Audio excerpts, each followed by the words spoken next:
جی السلام علیکم ورحمۃ اللہ وبرکاتہ۔ وعلیکم السلام۔ مفتیان کرام کی بارگاہ میں یہ سوال عرض کر رہا ہوں کہ موجودہ وقت میں ایک شخص کے اوپر فطرانہ فتنہ بنتا ہے، اور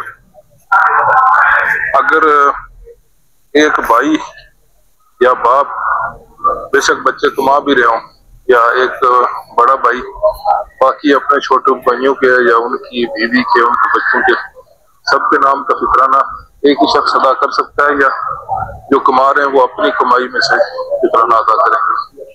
اس مسئلے میں رہنمائی فرمائیں، جزاکم اللہ خیر و احسن الجزاء۔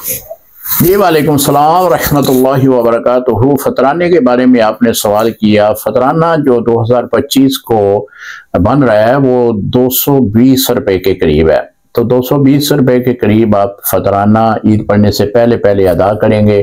آپ کے گھر میں کوئی مہمان آ جاتا ہے تو اس کا فطرانہ بھی آپ کے ذمے ہے۔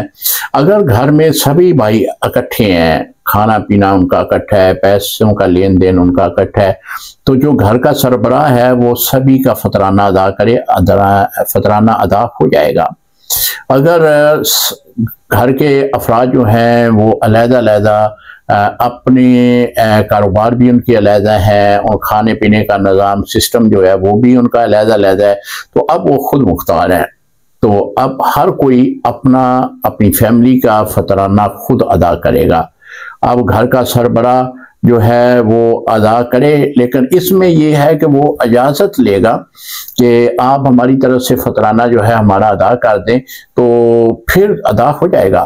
لیکن اب گھر کا سربراہ خود سے ادا کرے گا تو ایسے میں ادا نہیں ہوگا، کیونکہ خود صاحب نصاب لوگ ہیں، گھر کے دیگر افراد خود صاحب نصاب ہیں، تو جو بھی صاحب نصاب ہوگا وہ اپنا فطرانہ خود ادا کرے گا۔ السلام علیکم ورحمۃ اللہ وبرکاتہ۔